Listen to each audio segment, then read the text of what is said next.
Obesity costs the NHS more than £4 billion a year. And at the other end of the scale, an estimated 1.6 million people are affected by eating disorders. Radical action is called for, so Dr. Christian summoned together 16 people with disastrous diets who all desperately need to ditch their dangerous eating habits before it's too late. And for the first time, I'm bringing all the Supersizers and the Superskinnies together to face the scales for a mass weigh-in. Before they're paired off, Supersize versus Superskinny. I'm like 3 of you. Dr. Christian will be checking them into the feeding clinic to confront their unhealthy relationships with food. It's a shame that the eating's sort of overtaken your life. To kickstart a healthier lifestyle. The more honest you can be with yourself about how much you eat, I am. then you're going to be able to deal with it. And in this new series, our very own fat controller is in America's fattest city to learn the lessons of where it's all gone wrong. I think we're reaching a crisis level, and it's getting worse. In the hope that we can stop eating ourselves into an early grave. And back in the UK, we'll be delving into the world of eating disorders, as seen through the eyes of those who've suffered. I've vomited blood before where I've got a tiny tear into my esophagus through the pressure of being sick. And we'll be revealing how to spot the warning signs if you think someone you know may be at risk. Because it's not what you're eating, it's what's eating you.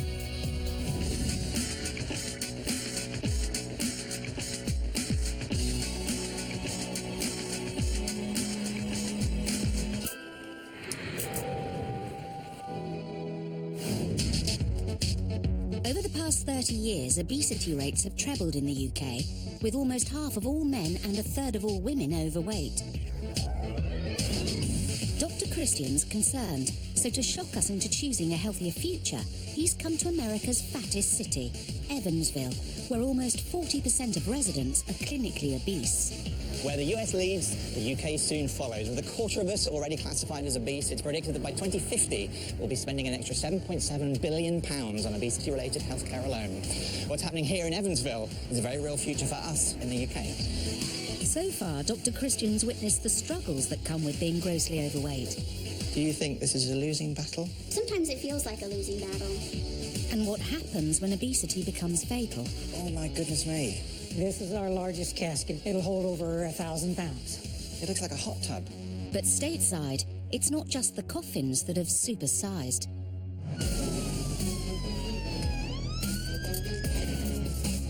Because patients here are getting bigger and bigger, regular ambulances can no longer cope to transport them. So the hospitals have had to call in the services of these new Supersize ambulances to transfer their obese and super obese patients. We use it almost every other day. In fact, we got to run now. Can I follow you? Sure. I won't get in the way, I promise No you. problem. This bariatric ambulance, or jumbulance, is 1.5 times bigger than a normal American ambulance, costs $250,000, and can cope with patients weighing up to 100 stone. In the UK, a standard ambulance can only cope with patients who weigh up to 30 stone, but bariatric vehicles are already hitting streets across the country. The West Midlands have added 4 to their fleet, and in London there's already a privately run service, as well as 2 NHS ambulances, with a third on its way. So I'm just following the bariatric ambulance as it goes to pick up a lady. She's super morbidly obese. She needs to come into hospital for some treatment because she's got terrible swelling, edema, water retention in her legs. They get very, very large. She's very immobile, so we're going to go and pick her up now. The lady in question weighs around 35 stone, so getting her to hospital is no mean feat. In fact, they've called in for extra support. This is actually really incredible. The amount of work required just to move one patient. You need 2 vehicles and you need 4 paramedics. Think of the cost and the time and the amount of resources that are involved in just moving that patient. Hello. How you doing? Stacey, can I come and say hi to you? Yeah? So you got this lipid, this is all fluid and swelling, and this has all got to be brought down. Yeah. Stacey is 48 and suffers with lymphedema in her legs. You all right, Stacey? Yeah. Yeah? Stacey is harnessed to a supersized double stretcher. You feel secure, safe? Yeah. Okay, well, we're off. Before being lifted by a specialist winch that is usually used to recover broken down cars. You can really see why a vehicle like this is so important. Getting a 30, 40, 50 stone patient up a ramp into an ambulance by manpower is really difficult. So this makes it a whole load easier. The Deaconess Hospital is at the forefront of fighting fat in Evansville. Looking after Stacey is lymphedema therapist Stephanie Retter. who's going to be gently massaging the huge quantity of fluid that's built up in Stacey's legs back into her upper body.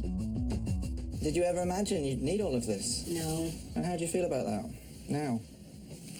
Sometimes I wish I didn't have all this fluid, because it does cause a lot of problems. You who work on the front lines dealing with it, why do you think it's happening? Too much convenience and not enough self-responsibility in many cases. I think that we've all just succumbed to fast food and we drive our car 2 blocks down the road instead of walking. Do you think you're reaching crisis point with all this? I think we're reaching a crisis level and it's getting worse. That's a frightening thought. It is. I found the whole thing really quite eye-opening in the amount of people involved, the cost of the equipment involved, the sheer time it's taken to get her here to her appointment. The mind boggles how the NHS is ever going to cope with that. I have no idea.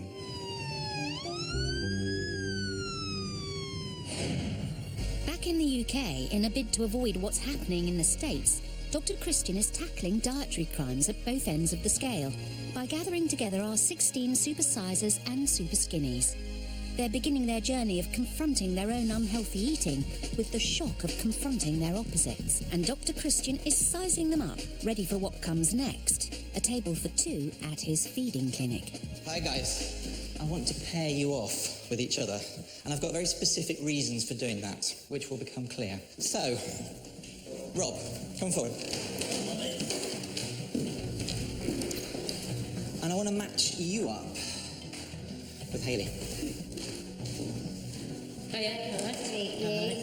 I'm sorry, but I've never met anyone as big as yourself. You've got bigger boobs than I am. Firstly, I thought, don't touch me. Without being rude to them, they were kind of sweating and I thought, please don't hug me, please don't hug me. You can feel my bones. Can you feel your bones at all? No. She was a bit shocked, the size of me. I was a bit shocked with the size of her. You could see the bones from the back and the sides. Rob and Hayley may be the same age and height, but when it comes to their diets and waistlines, they couldn't be more different. Hayley is incredibly focused about what she eats, whereas Rob just eats mindlessly. I'm hoping that their time in the feeding clinic will show them how extreme their diets have become.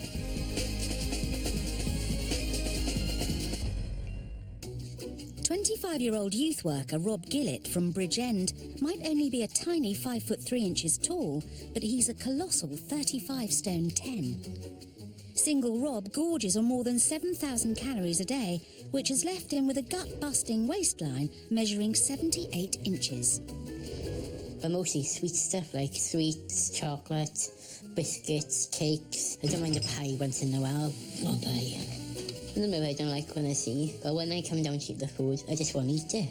Eat, eat, eat. I don't smoke, so my addictions are cola and cake. Every day, Rob swills 4 litres of cola. And chomps on copious quantities of cakes, biscuits and donuts. Yeah, I do like my donuts with cream in. They're my favourite. Most cakes I eat. Rob's sugar obsession has come at a high price to his weight, and at 25 he only has 6 teeth left. Even when Rob's in the office, he doesn't stop eating. Hold on 1 second, Joe. We are concerned about his weight, and I think he's possibly been putting a bit on lately. The biscuit barrel is always empty. I am a picker. I like to pick things. I'm always picking. After a hard day's work, it's not long before Rob's tummy is rumbling again, and he's usually round to his gran's for a slap-up tea.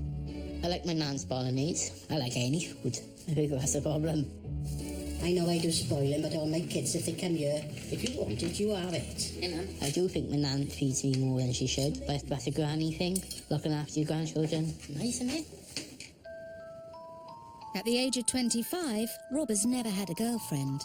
I don't chat to girls because I just don't see the point no more. I'd love to see Rob out on the town, on the tiles, with the lads, pulling the women. Yeah. And the most important reason to lose my weight is I can fit into fashionable clothes, be one of the lads, go out more, meet friends, just generally be a proper 25-year-old lad. Because at the moment, I'm not. And having already suffered too many strokes in his teens, time's running out to turn his life around. I do cry sometimes before I go to sleep. If I can't do something now, I'm going to die early. Mortgage advisor Hayley Payne from Suffolk may be the same age as Rob, but incredibly she's almost 30 stone lighter at only 6 stone 12. That's because she's always on the go and eating barely gets a look in. Food completely takes a backseat in my life. It's something that I know you have to do to keep alive, but it's a bit of an inconvenience for me, so it takes up my time. I run on quite a lot of nervous energy. The day I stop will be the day I crash. In fact, hyperactive Hayley gets through the day on just spoonfuls of sugar and copious amounts of tea. I love tea, an awful lot. And come the evening, any remaining energy is spent on cooking for others, especially new husband Chris. I tend to like to pile his plate up quite a lot because I like to see that he's eating a good amount. Mine tends to be a third of what he eats. Yeah, Hayley's portion's always fit for a sparrow, whereas mine is enough for an elephant to eat. I'm surprised I'm not 20 stone, the way I eat. Hayley married Chris 6 months ago, but the realisation she'd become a bony bride has prompted her to want to change her ways. My wedding day was definitely the biggest day of my whole life. I felt like I was the one that let it down by being so skinny. Hayley's now at risk of damaging her health and being infertile, and obviously as a newly married couple, there's something we discuss, children and things like that. I want people to look at me and think I'm healthy because I do want to have a family in the future. So massively determined just to start to feel healthy and get my life sorted, really. Coming up, Hayley and Rob tackle each other's distorted diets in the feeding clinic. He probably tells himself he has a bowl of cereal when he's actually had a whacking great plate of fry-up. Rob heads to the USA for a wake-up call, courtesy of his supersized American host. My name is Donna Simpson. I'm 44 and I'm 42 stone. Before Dr. Christian turns up to deliver some alarming news. Your body mass is the highest that I have ever had.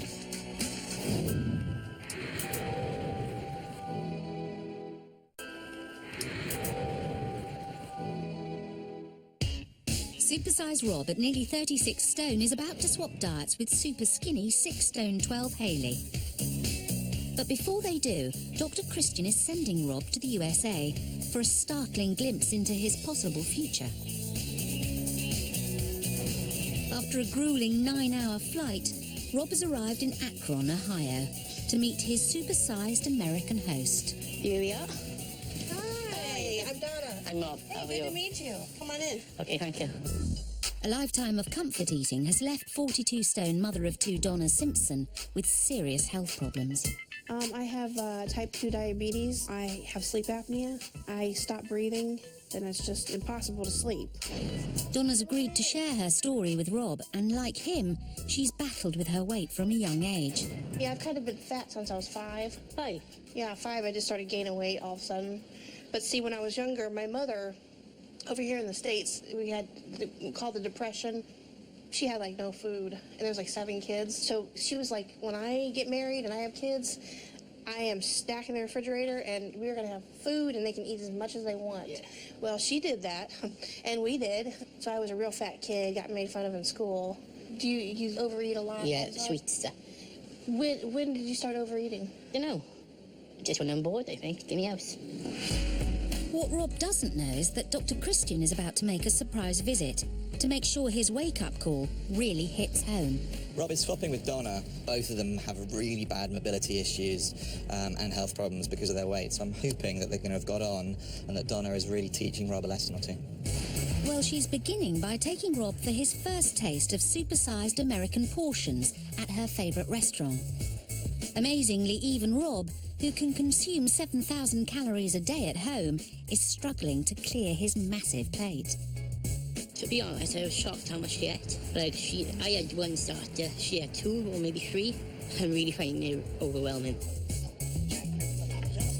If Rob thought his monster burger was overwhelming, wait till he sees his cream puff. Whoa. It's loads of cream. I like my cream, but this is way too much. That was over the top. Giant. Massive. Even though I like my cakes, I know now, if I want to lose weight, I need to cut loads of stuff out. At just 6 stone more than Rob, Donna can't cope with walking more than a few yards and is confined to a wheelchair much of the time. And as Rob wheels her back home, he's getting a glimpse of his potential future. It's very exhausting pushing Donna around because she's really heavy. You need to be a bodybuilder to push around people that size because I was struggling. I'm tired now.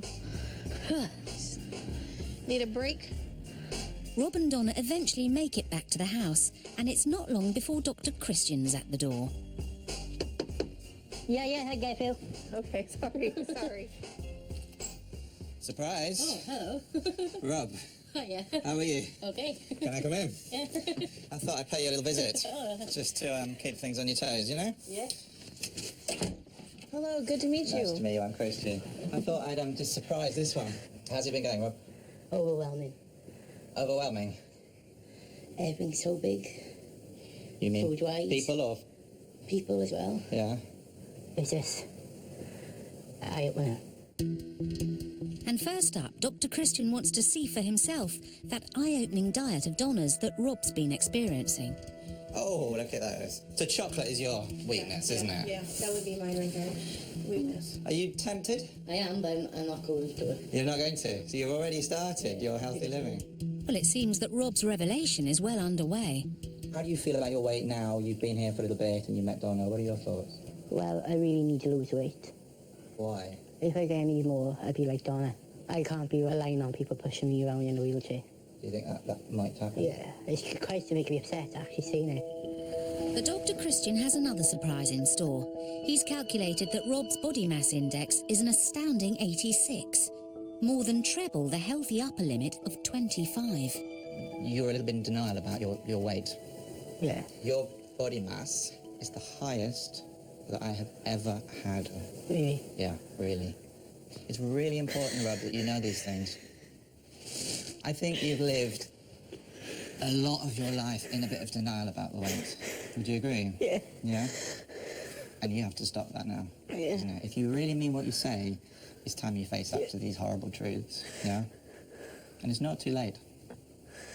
Would you agree with that? Exactly. He's young. He can get into, a good eating habit.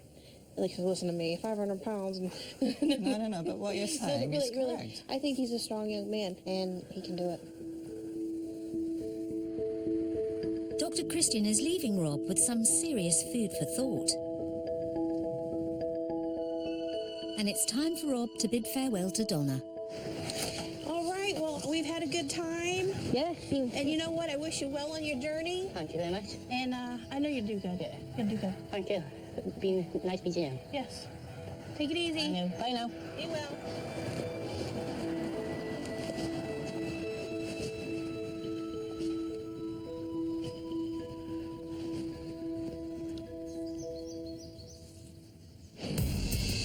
Two weeks later, back in Blighty, Rob's attempting to break his dangerous dietary habits by checking into Dr. Christian's feeding clinic.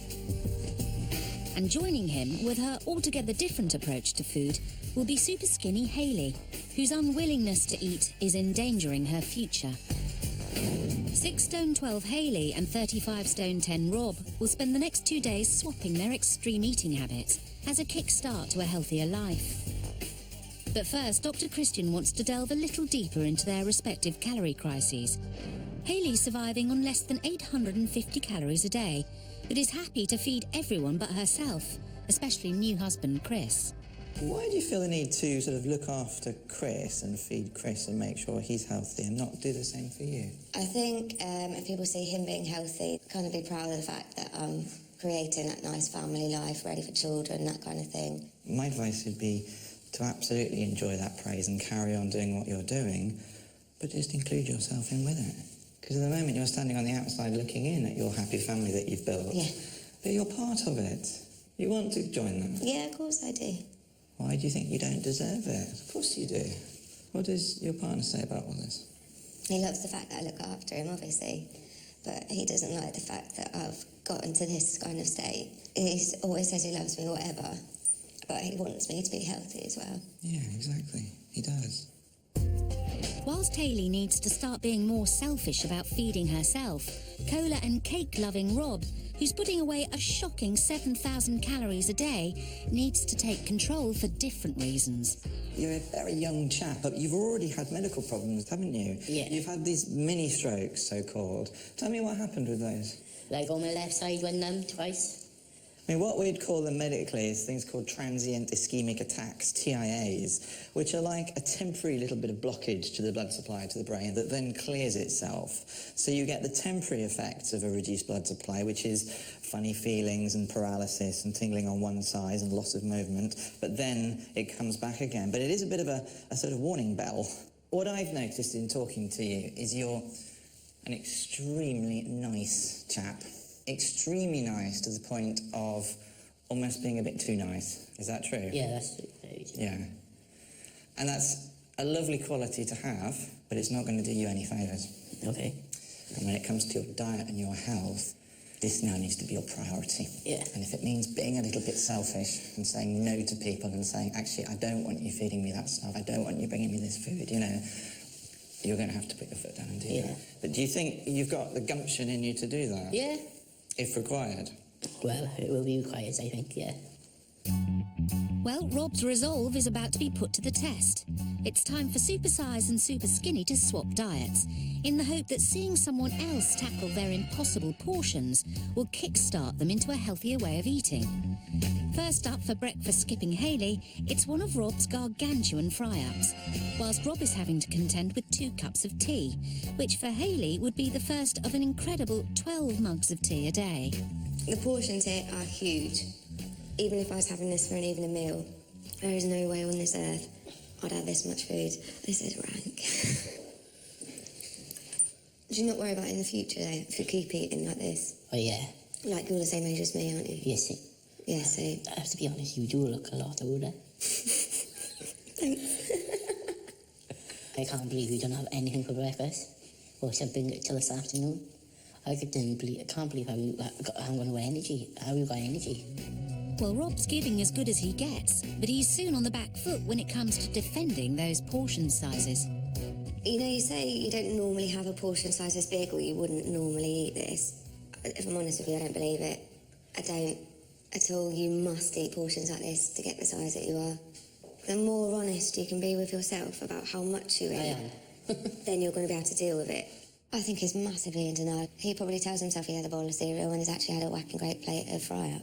Hayley said a few shocking things about how she didn't believe my size of portions. And I just thought, well, she didn't know me to have the right to challenge me. If that's breakfast, and that's sort of supposed to be a smaller meal as far as I'm concerned, yeah, I'm massively concerned for the rest of the day. But when lunch comes around, Hayley's hopes of escaping with a little snack are over. Oh my goodness. As she's presented with a huge dinner of roast beef, potatoes, mash, carrots, peas and gravy, whilst Rob has to be content with a salami stick. Basically, I was given, for my lunch, long, thin salami meat. That was it. One. It's really hard to chew this with 60. Just suck on it, will last even longer. And the sparring continues across the dinner table. Are you not looking at this thinking you wish you had some of this? No. Not at all? Not at all. Not even hungry? No. Okay. Every day you have a cooked meal for lunch, do you? That's why I have one day a week. Well, no. But I have about a few times a week I cook dinner. A few times a week. Nothing with Rob is clear-cut. It is a riddle, completely. Like, 1 minute I said to him, do you have a cooked dinner in the week? And no, I only have this on a Sunday. So I'm massively confused. One thing Rob can't deny, and that's his sweet tooth. So for Hayley, there are 3 desserts: Bakewell tarts, trifle and crumble. All with cream, of course. Oh my God. There you go. Thank you very much. How do you feel that you haven't got anything? I'm fine. Honestly, I am fine. It's Hayley's turn to test herself. Are you enjoying that? It's my last spoonful. Have another one after that. No, this is my last one. No, have another one. You meant to teach me a diet. Okay.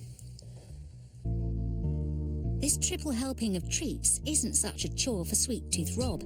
Desserts are always on the menu, and he's often topping up with his favourite cream and jam-filled donuts. In fact, Rob gets through an average of 832 donuts every year. That amounts to a staggering 220,000 calories. The sugar and the fat in the cakes that Rob loves so much are contributing to his colossal weight. I'm hoping that when he sees the sheer quantity of what he gets through, he'll think twice about tucking in the future. So Dr. Christian is going to show him just what makes up his favourite sweet treats, before revealing the damage they could be doing to his body. I have deconstructed your 832 donuts a year, and we're going to create that mixture now with all of this ingredient so you can see exactly what goes into them. And you're going to help me. We have 20 kilos of flour. Pick up a bucket and chuck it into the cement mix for me. 52 eggs. That's it, get them all in. There are 6 litres of vegetable oil, so in it goes. Stirring away quite nicely there. What do you think, Rob? It's making me feel sick. It's making you feel sick? But Rob, this is what you eat. So we're going to put 3 kilos of sugar into there. You do yours. In it goes. 10 kilos of raspberry jam is what goes into your year's supply of donuts. So let's pour all that in too, shall we? 16 litres of whipping cream. So what do you think? Disgusting. Every year, in total, that's 42 blocks of lard and almost 10 bags of sugar straight past Rob's lips. Did you realise you were getting through quite that quantity? No, I don't. It's quite embarrassing, really. I suspect that a lot of your eating is what I call mindless eating. You fancy a donut now and again, but without thinking about it, it's added up to 16 a week, 832 a year, and this goes part the way to explain why the weight has been piling on over the years. The high quantities of fat and sugar in Rob's donuts have played a significant role in his obesity, which in turn can lead to hypertension and high cholesterol levels, putting Rob at risk of a stroke. In his teenage years, he's already suffered 2 mini-strokes, so Dr. Christian wants him to face some hard facts about the medical impact of all those sweet treats. This is a picture of an area of brain. All of this brain is healthy. It's this lovely white, creamy colour, and it's got these beautiful pink blood vessels all over it. Can you see there's a slightly different area though on there? Yeah. Oh, yeah.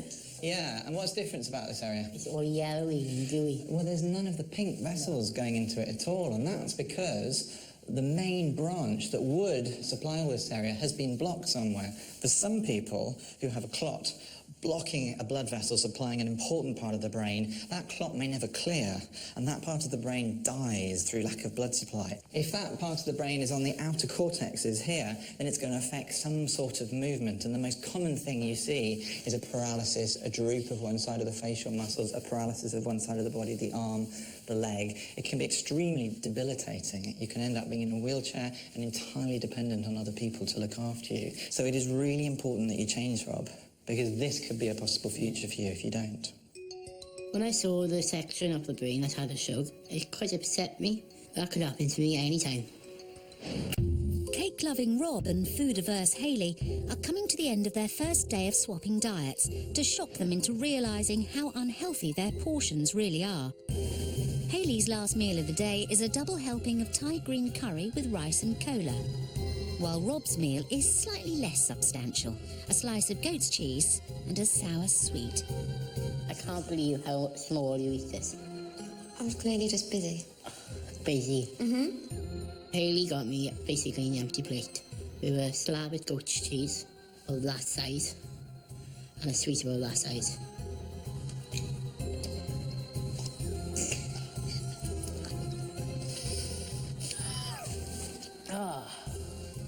Are you trying to kill me off? I think you are. Are you going to eat it all? I'd love to say yes, but I don't think there's many people in this world that could eat that much proportion for dinner. And it's quite shocking how much you eat. Let's be frank. But having been confronted with her measly diet, which is putting her chances of having children in danger, Hayley's begun to grasp the need for change. So far, I'm learning that I am capable of eating food. No one's making me not eat. It's purely down to me, and my excuses are rubbish at the moment. I need to start looking after myself. Eating Hayley's diet does teach me that eating less is okay. Hayley has made a bit of progress today. She needs to push herself a bit further. And tomorrow I think she will do it.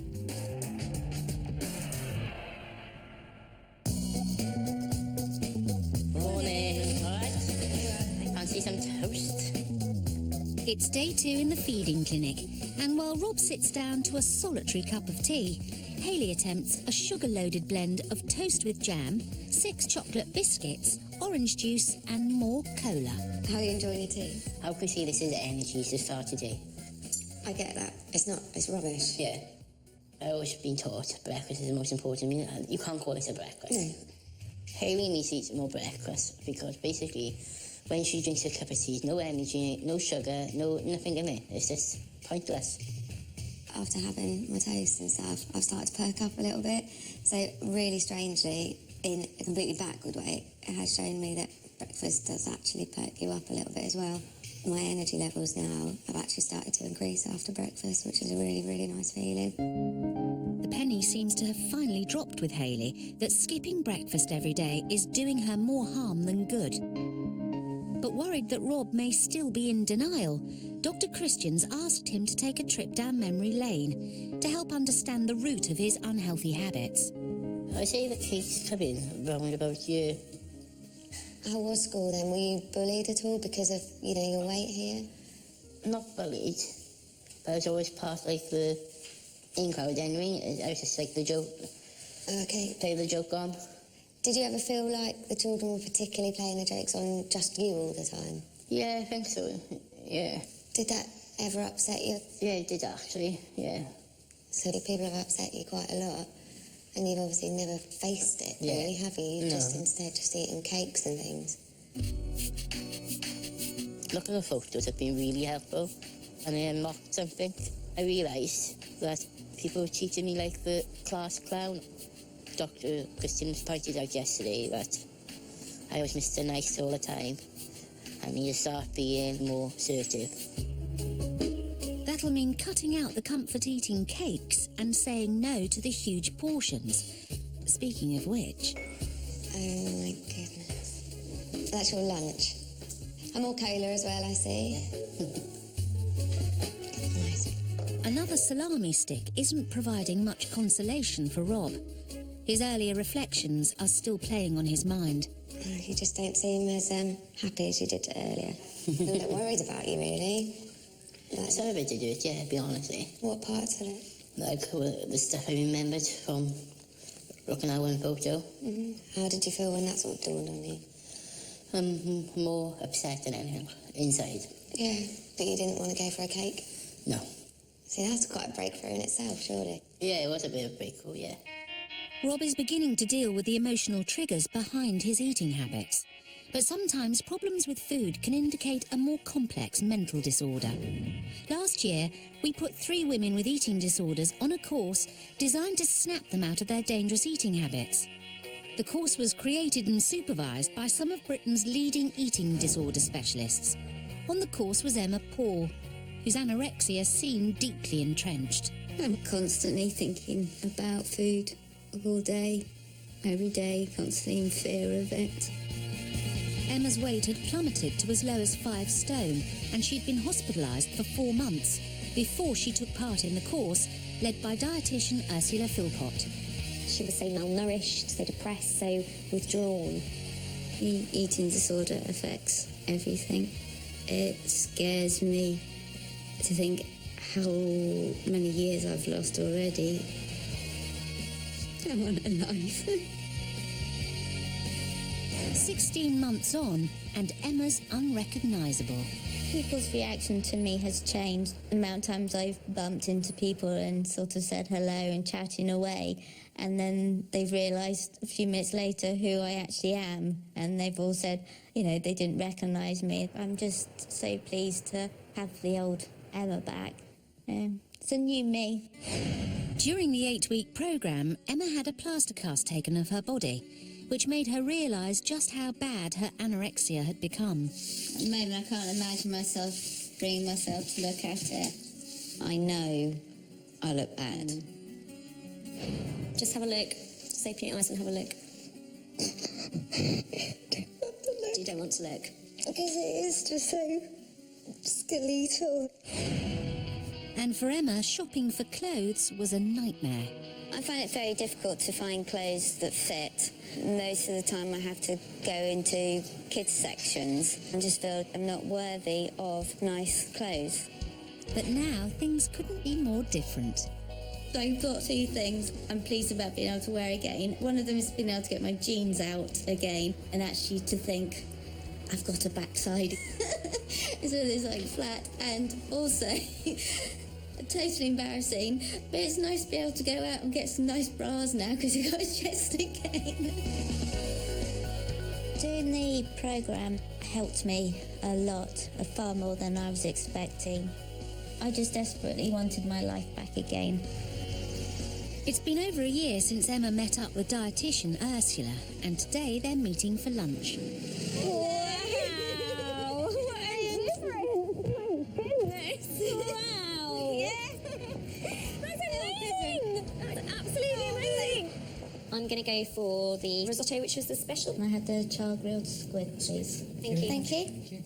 What a difference in choosing. You know, you're straight there. I love this tastes good, this sounds lovely. It's a lot quicker, isn't it? Last year I would have been, you know, how much fish is that? Is that too much fish? You know, what's a portion size? But no, it doesn't worry me this time. I'll sit down and enjoy it. Recovering from an eating disorder takes a long time and dogged persistence. The average length in treatment is about 6 years. If your friend or relative is recovering from an eating disorder, non-judgmental patience and support are really important. Not criticising, but explaining a healthy rationale for sensible eating is crucial, as is eating together and offering encouragement and support. When I was anorexic, I could be sort of happy one moment and then really quite snappy and aggressive the next. You know, an incredible change. You know, really, really happy to see her in such good health. Now I feel a lot more chilled and can have a laugh again and enjoy life again. Cheers! For more information on eating disorders and where to go for help, visit channel4.com/supersize. Back in the feeding clinic, it's time for the Last Supper, and Rob and Hayley seem to have turned a corner in their attitudes towards food. Hayley almost seems to be looking forward to her tea time helping of 2 portions of chicken curry with rice and chips, whilst Rob gets to tuck into 2 chicken drumsticks and a pile of crisps. Are you going to eat much of that? Yeah, I think I will. Do you think you're going to be satisfied after eating that? Yeah. You do? Yeah. Oh, good. It's actually filling me up. Is it? I found this meal so much easier than food yesterday. Kind of enjoyed it as well. And felt that I've sort of eaten loads more than I would have done before. What are you going to eat more of when you leave here? I think the most important thing I've learned is eating breakfast and lunch. You know, regardless what it is, to eat something. I really enjoy this meal. I'm comfortable, full. Good. That's really nice to hear. So the time has come for Dr. Christian to hand over their healthy eating plans. You've done your time here in the feeding clinic and you are off home. Rob, that is your diet plan. Rob's diet plan is designed to switch his eating from mindless to mindful. He'll be on 3,000 calories a day, swapping cola for sugar-free alternatives and cream cakes for healthier snacks, such as low-fat yogurt and mini snack bars. Hayley's plan will see her daily calorie intake more than double to 2,200. As well as starting each day with breakfast, she needs to eat starchy foods such as bread, brown rice and pasta, which will reduce her need for quick sugar fixes. I think you're both going to do really well, and I wish you the best of luck. Okay? Bye-bye. It's been an eye-opener. And quite overwhelming, emotional. I'm going to stand up for myself more, say no a lot more, and get this weight off. I've gone from barely touching a meal to now not even mentioning it, just getting down and eating it. It was really sort of quite impressive. Yeah, I really enjoyed it. Well, goodbye then. Good luck with everything. Keep in touch. See you in a few weeks. Bye now. Bye. Rob and Hayley will be back in 2 months' time to show Dr. Christian how they've got on without him. It's been 9 weeks since cake-loving Rob Gillett and chronic food dodger Hayley Payne left the feeding clinic. But hyperactive Hayley has not been running around quite as much just lately. I'm on crutches because I ran up the stairs without turning the light on and ran straight into a wall and broke my toe. It's time to find out if they've stuck to the healthy eating plans. Today I'm hoping to see a good sort of half a stone would be nice, or anything up to that would be fantastic. So how's it all been going? You're looking very well indeed. Thank you. Yeah, it's been going really, really well. I've really enjoyed it as well. Found it really difficult to begin with. What did you find hard? Tell me. I felt like I was force-feeding myself. Because you kind of were, I suppose. Yeah. Weren't you? But did that gradually change into a sort of more normal way of life? I started getting more and more hungry, more regularly, which was really different for me. I mean, clearly you're oozing confidence because you look great. It's much easier to look in the mirror now rather than seeing sort of skin and bones. I'm actually sort of seeing a bit more of a shape, which is lovely. You mentioned that you'd quite like to have children in the future. Do you feel that you have a more healthy base from which to do that now? Yeah, I mean, before it really worried me. I wanted to have it as part of my future plans. Now, as I'm really getting the hang of looking after myself, I know that's definitely going to be able to be in my future. That's really good to hear. Good, I'm delighted. Thanks, Hayley. Thank you very much for your help. Yeah, it's been really exciting today. I'm looking forward to my way in to see how much I've lost. It's been a really good experience so far. I just hope I've lost a bit of weight. So tell me what you've been doing. What changes have you made? More fruit, more veg, cut out the rubbish, I call it, like sweets, the cream cakes. And the cream cakes are no more or just less? No more. You miss them? No. Not at all? Not at all. So tell me, what are you noticing about your body? What's changing? My stomach's going down. I'm losing, like, my man boobs. They've gone down a bit, have they? A lot. Excellent. You're happy with that? Yeah. I'm more active than I was. So what sort of things are you doing activity-wise? Swimming. Really? 3 times a week. Gym 3 times a week. That's really good news. I'm delighted. Time for Rob and Hayley to be reacquainted. Are you all right? What's happened to you then? I broke my toe. How are you doing? All right, how are you doing? You looking well? Thank you. You look really healthy. And you're looking young as well. Oh, thank you. Right, Rob, you old charmer, you. Listen to you go. Doesn't she look great? Yeah, she does. I think you've both done me proud. I have to say, I'm going to put you out of your misery right at the beginning and tell you you've done all right, both of you. Hayley, I'm going to start off with you. I think, it was going to be hard work with you. There were a lot of things to change, but somehow you managed to turn it around. You've done fantastically well. You've put on just under half a stone. You've put on 6 pounds, which is amazing. And 3 inches around your hips. And you're going to love this one. 2 inches on your boobs. Happy? I thought you would be. And you ain't done so bad either, mister. I was worried about you, Rob. I'll be honest. I thought the sense of denial that you had was so big, but you've done all right. You've lost 1 stone, 10 pounds. You're getting on for 2 stone already, and 10 inches you've lost off your tummy. Really? And 5 from around your thighs, which is amazing. Yeah. Really, really well deserved, because you've clearly worked hard at this, and I'm really proud of the both of you. Thank you. 3 inches on my hips and 2 inches on my boobs. That is exactly what I wanted. I said boobs and bum, that's all I'm after, so I'm really, really chuffed with that. I know I've lost 1 stone, 10 pounds. I feel more healthier, lighter. I'm going to go home and lose even more. Next week, Supersizer Jeff swaps diets with Superskinny Josh. I don't view that I eat excessively. I don't think he'd be able to be that big if he was to eat like a normal person. We meet someone for whom food isn't the only obsession. When I don't do the exercises that I set myself out to do, I just feel like something bad's going to happen. And Dr. Christian's back in Evansville, America's fattest city. This must have been an awful shock to be told you have to lose your leg. I'd rather be without a leg than dead. Dark secrets and deep trouble for the men of Chatsworth. They're going in with a map and a plan for cash at 10 in Shameless. But coming up, all about the gorgers. That's non-travellers and what happens when you marry one in a big fat gypsy wedding.